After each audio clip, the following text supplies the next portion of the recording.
ભગવાન ગણપતિને આપણે અત્યારે તો ચારે બાજુ તમે જ્યાં જુઓ ત્યાં ભગવાન ગણપતિ બાપા મોરિયા અને ઘીમાં લાડુ ચોરિયા, લાડુ ઘીથી લચપચ થાય, બાપાને બહુ આનંદ થાય.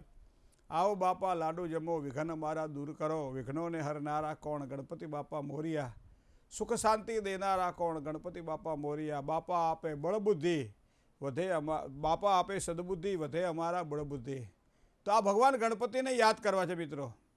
ખાસ કરી અને ગણેશમ વિઘ્નનાશાય વિદ્યાએ શારદામ તથા કુબેરમ ધનલાભાય પૂજ્યંતી જનાહ સદા. સુભાષિતને યાદ કરીએ તો ભગવાન વિઘ્ન વિનાયક, ભગવાન સિદ્ધિપ્રદાયક છે. તો આવા ભગવાન વિઘ્ન વિનાયક, સિદ્ધિપ્રદાયક ભગવાન શ્રી ગણેશ મારાને તમારા જીવનમાં અમૃત કેવી રીતે ખોળી શકે? તો મૂલાધારા સ્થિતોસી નિત્યમ, આવું આપણું ઉપનિષદ તો કહે છે, વેદ તો કહે છે, અને અથર્વશીર્ષની અંદર આનો ઉલ્લેખ પણ બતાવવામાં આવેલો કે ભગવાન ગણપતિ એ મૂલાધારમાં બેઠેલા છે. શરીરનું સંચાલનમાં મૂલાધાર ચક્રનું બહુ વિશેષ મહત્ત્વ માનવામાં આવે છે. ઉર્ધ્વગતિની શરૂઆતમાં ભગવાન ગણપતિની આરાધના કરવાથી જ એમ કહેવાય છે કે આગળ વધી શકાય. અને એટલા માટે જ ભગવાન ગણપતિના વિશેષ અલગ અલગ પ્રકારના મંત્રો આપણને જોવા મળે છે. બીજ મંત્ર છે એ ઓમ ગમ નમઃ છે, અને ભગવાન ગણપતિની સાથે જોડાયેલો છે, એટલે આપણે કહીએ ઓમ ગંગ ગણપતયે નમઃ. ઘણા ગમ ગણપતયે ગંગ ગણપતયે નમઃ. તો આ મંત્રને શુદ્ધિથી જો ભજવામાં આવે, આ મંત્રનો જાપ કરવામાં આવે તો સારામાં સારા પરિણામ પ્રાપ્ત થાય. અનેક પ્રકારના ઋષિઓએ ઉપાસના કરી, પુરસ્ચરણ કર્યા, અનુષ્ઠાનો કર્યા. દરેક મનુષ્યના જીવનની અંદર જ્યારે વિઘ્ન આવતા હોય ત્યારે ભગવાન ગણેશજીની આરાધના કરી. વિવાહે સર્વ માંગલ્યે, વિવાહ હોય, સર્વ માંગલિક પ્રસંગ હોય, યાત્રામાં જવાનું હોય, યાત્રામાંથી આવવાનું હોય, ત્યારે આ બધી જ જગ્યાએ ભગવાન ગણપતિને આપણે યાદ કર્યા. અને એટલા માટે જ ભગવાન ગણપતિને એટલા માટે યાદ કરીએ છીએ કે જીવનમાં આવતા વિઘ્નો દૂર થાય. તો મિત્રો બધી વાતો તો ખરી, પણ જીવનની અંદર પોતાના માટે જેને કહી શકાય, આ ભગવાન ક્યાં થઈ વાત કે દરેક પ્રકારે આપણે કે વિદ્યારંભે વિવાહે ચ પ્રવેશે નિર્ગમે તથા સંગ્રામે સંકટેશ્ચૈવ વિઘ્નસ્તસ્ય ન જાયતે. તો ભગવાન એ વિઘ્ન વિનાયક છે, સિદ્ધિ પ્રદાયક છે.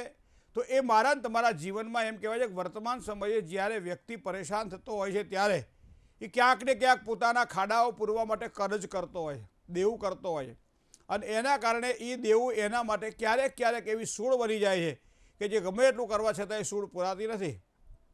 ત્યારે આવા ભગવાન ગણપતિનું એક સુંદર મજાનું સ્તોત્ર છે, અને એ સ્તોત્રનું નામ છે ઋણનાશન ગણેશ સ્તોત્ર. આપ કદાચ આપણી પાસે પુસ્તક કે ગ્રંથ કોઈ ના હોય તો મોબાઈલ તો દરેક લોકો વાપરતા જ હોય છે. તમે અંદર ક્રોમામાં જાઓ અને ગણેશ સ્તોત્ર આપણે જોઈએ તો સંકટનાશન ગણેશ સ્તોત્ર આપણને જોવા મળે છે. પણ તમે ઋણનાશન ગણેશ સ્તોત્ર કરો એટલે ભગવાન ગણપતિ દાદાનો આખો એક સ્તોત્રનો પાઠ આવે, અને એમાં લખ્યું છે કે ભગવાન ગણપતિ દાદા તું મારા દરેક પ્રકારના ઋણનો નાશ કરજે. તો એનો મતલબ એવો થાય કે ભગવાન ઋણનાશક ગણેશ સ્તોત્રનો પાઠ કરવાથી સારા પરિણામ ભગવાન ગણપતિની કૃપાથી પ્રાપ્ત થાય. મિત્રો એક વસ્તુની આપણને ખબર હોવી જોઈએ, કોઈ પણ વસ્તુ નાની હોય કે મોટી હોય, જ્યાં સુધી પૂરું જ્ઞાન ન હોય ત્યાં સુધી એની ઉપાસના આપણને ફળ નથી આપતી. તો જ્ઞાન ક્યારે પ્રાપ્ત થાય, ફળ ક્યારે પ્રાપ્ત થાય? તો એના માટે આપણા ઋષિમુનિઓએ આપેલી જે કોઈ પૂજાની પદ્ધતિ છે, પૂજાની પદ્ધતિને, કર્મના કાંડને, કર્મકાંડને શીખવું પડશે. અને એટલા માટે કોઈ પણ કર્મ જ્યારે કરીએ ત્યારે મંગલાચરણ સાથે શાંતિ કર્મ હંમેશા ભૂદેવો પહેલાં પડતા હોય છે. અને એટલા માટે દ્યોહો શાંતિ, અંતરિક્ષ ગૌ શાંતિ, પૃથ્વી શાંતિ, આપઃ શાંતિ, ઔષધય શાંતિ, વનસ્પતય શાંતિ, વિશ્વે દેવાઃ શાંતિ, બ્રહ્મ શાંતિ, સર્વગૌ શાંતિ, શાંતિરેવ શાંતિ, શામા શાંતિ રેધિ, જતો જતઃ સમી હસે તતો નો ભયં કુરુ સન્નઃ કુરુ પ્રજાભ્યો ભયન્ન પશુભ્ય. દરેક પ્રકારની શાંતિની પ્રાપ્તિ માટે શાંતિપાઠ કરતા હોય. અને એવા સમયે ભગવાનને નમસ્કાર કરવાની જે પ્રણાલી છે એમાં પ્રથમ નામ આવે છે ભગવાન ગણપતિનું. પ્રથમ પહેલાં સવરીએ રે સ્વામી તમને સુંડાડા. અને એટલા માટે પ્રથમ જ કહે છે શ્રીમન મહાગણાધિપતયે નમઃ. શ્રીમન શબ્દનો ઉપયોગ કરે છે, શ્રીમન મહાગણાધિપતયે નમઃ. પછી ગુરુભ્યો નમઃ, પરમ ગુરુભ્યો નમઃ, પરમેષ્ટિ ગુરુભ્યો નમઃ, પરાત્પર ગુરુભ્યો નમઃ. પછી ઇષ્ટદેવતાભ્યો નમઃ, કુલદેવતાભ્યો નમઃ, જ્ઞાનદેવતાભ્યો નમઃ, સ્થાનદેવતાભ્યો નમઃ, વાસ્તુદેવતાભ્યો નમઃ, વાણી હિરણ્યગર્ભાભ્યામ નમો, મા મહેશ્વરાભ્યામ નમઃ, લક્ષ્મીનારાયણાભ્યામ નમઃ, શચિપુરંદરાભ્યામ નમઃ, માતા પિતૃચરણકમલેભ્યો નમઃ, સર્વેભ્યો દેવેભ્યો નમો નમઃ, અને સર્વેભ્યો બ્રાહ્મણેભ્યો નમો નમઃ. આટલું કર્યા પછી પોતાના જેની પૂજા કરવાની છે, ઈષ્ટ પ્રધાન જેને કહેવાય જેના માટે આપણે કર્મ કરી રહ્યા છીએ. કારણ કે ત્રણ પ્રકારના કર્મ છે મિત્રો. એક કર્મ એવું છે કે સત્કર્મ છે, એક કર્મ એવું છે કે જે આપણા નિયમિત કર્મ છે, નૈમિતિક કર્મ છે, અને બીજું કામ્ય કર્મ છે. અને આ જે આપણે કરવાનું છે, મારું દેવું કપાય, મારું ઋણ કપાય, અને એટલા માટે આ સ્તોત્રનું પારાયણ કરવાનું છે. તો એના માટે એતત કર્મ પ્રધાનાય સાંગાય પરિવારાય સાયુધાય સશક્તિકાય શ્રીમન મહાગણાધિપતયે નમઃ ઋણનાશન ભગવાન ગણેશ સ્તોત્ર આ પ્રમાણ પછી પાઠ થતા હોય. આ પાઠ થતાં પહેલાં તમે એક વસ્તુ ધ્યાનમાં રાખો કે દરેક વસ્તુ કરતાં પહેલાં એનું આપણે ધ્યાન કરીએ ને, એ ધ્યાનને સંસ્કૃતમાં સંકલ્પ કહે છે કે મારે આ કર્મ માટે આ સ્તોત્રનો પાઠ કરવો છે, અને એના માટે મારા ઋણની મુક્તિ માટે ભગવાન ગણપતિના સ્તોત્રનું પારાયણ કરીશ, એમ કરીને સુંદર મજાનો એક સ્તોત્ર આપવામાં આવેલો છે. અને એ તમે જળ મૂકી દો છો, મતલબ તમે સંકલ્પથી બંધાયા છો. હવે મારે આ સ્તોત્રનો પારાયણ મને જ્યાં સુધી મને મારું ઋણ નહીં કપાય ત્યાં સુધી ભગવાન ગણપતિની ઉપાસના હું આ રીતે કર્યા કરીશ. ત્યારબાદ તમે કહો કે એના ન્યાસ આવે છે, એના શરીરાદી ન્યાસ છે, કરાદી ન્યાસ છે, અલગ અલગ પ્રકારના ન્યાસ છે, જેમાં જે સ્તોત્ર કે જે મંત્ર બનતો હોય એના અનુષ્ટુપ જે કયો છંદ છે, એના કયા ઋષિ છે, કયા દેવતા છે, અને આ સ્કંદને આને કઈ રીતે ગવાય, તો એ પ્રમાણે જે છે એ ત્યારબાદ જેને કહેવાય કે આખા મારા શરીરની અંદર દેવો ભૂતવા દેવમ યજેત, દેવ જેવા બનીને દેવ કાર્ય મારે કરવું છે, માટે મારે પ્રથમ ન્યાસ કરવા પડશે. તો દરેક જે અલગ અલગ પ્રકારના મંત્ર છે, એમાં અંગુષ્ઠાભ્યામ નમઃ, તર્જનીભ્યામ નમઃ, મધ્યમાભ્યામ નમઃ, અનામિકાભ્યામ નમઃ, કનિષ્ઠિકાભ્યામ નમઃ, કરતલકરપુષ્ટાભ્યામ નમઃ, હૃદયાય નમઃ, શીર્ષે સ્વાહા, શિખાય વૌષટઃ, આ બધા અલગ અલગ પ્રકારના ન્યાસ છે. એ આખા શરીરના ન્યાસ કર્યા પછી ભગવાન ગણપતિનું એક વિશેષ ધ્યાન બતાવવામાં આવેલું છે. તમે જોજો, ભગવાન ગણપતિ એવા દેવ છે કે જે મારા તમારા જીવનની અંદર જે પ્રમાણે પ્રાણવાયુની શરીરને જરૂર છે, અને એ જ પ્રમાણે ભોજનની અંદર જેમ મીઠા એટલે નમકની જરૂર છે, ગોળની એટલે ગળપણની જરૂર છે, અને એ જ પ્રમાણે પૂજાની અંદર ભગવાન ગણપતિની જરૂર છે. અને માટે કોઈ પણ દેવની તમે ઉપાસના કરતા હોય, કોઈ પણ સંપ્રદાય સાથે સંકળાયેલા હોય, પણ ભગવાન ગણપતિની પૂજા દરેક સંપ્રદાયમાં, દરેક કર્મમાં, દરેક આયોજનોમાં હંમેશા આપણને પહેલી જોવા મળે છે. તો ધંધાની અંદર જ્યારે આપણે આયોજન કરતા હોઈએ, એ આયોજન પહેલાં ભગવાન ગણપતિનું સ્મરણ કરવું જોઈએ મિત્રો. કારણ કે પ્રથમ કોઈ પણ કર્મ જ્યારે કરીએ ત્યારે ભગવાન ગણપતિને યાદ કરતા હોઈએ, અને એટલા માટે આપણે શ્રીફળ વધેરતા હોઈએ, કુલેર ધરાવતા હોઈએ છીએ, 5 ચાંદલા કરતા હોઈએ છીએ, ગણપતિ બાપાને મધ્યમાં બેસાડીએ, ત્યારબાદ 2 ચાંદલા કરીએ રિદ્ધિ અને સિદ્ધિના, ત્યારબાદ 2 ચાંદલા કરીએ લક્ષ અને લાભના.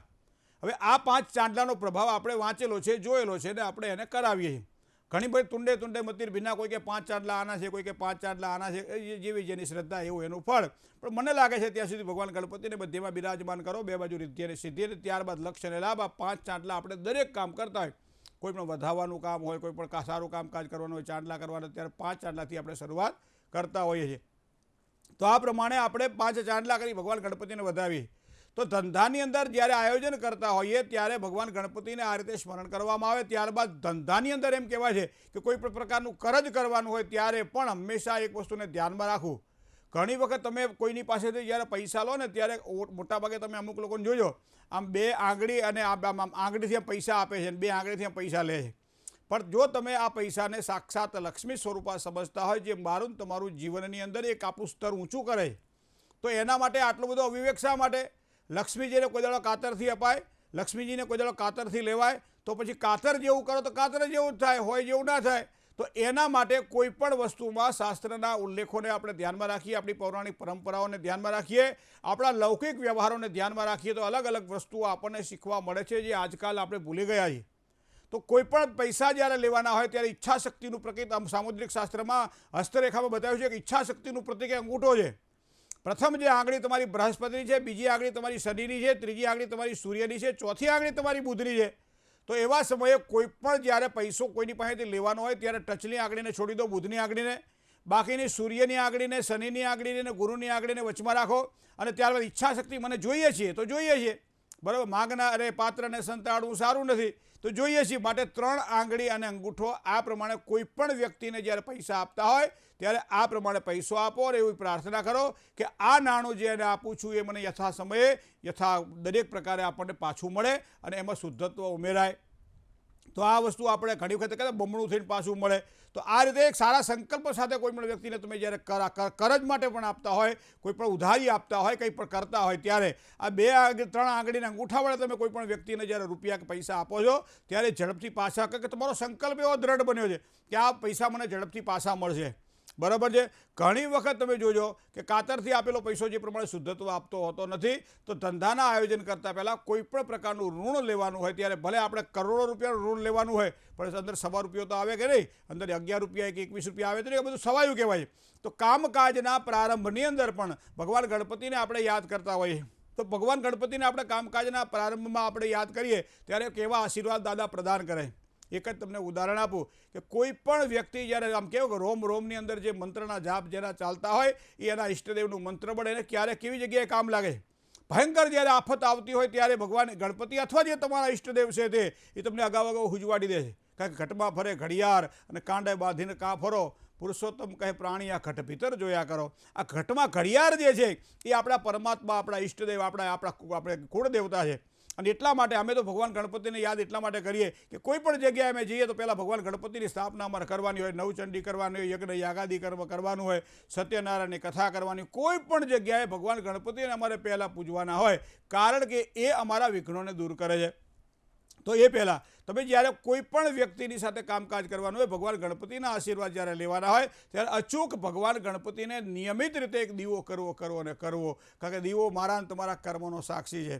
શુભમ કરોતુ કલ્યાણમ આરોગ્યમ ધન સંપદા શત્રુબુદ્ધિ વિનાશાય દીપ જ્યોતિર નમોસ્તુતે. આ દીવામાં ભગવાન ગણપતિનું સ્મરણ આપણે કરવું જોઈએ મિત્રો.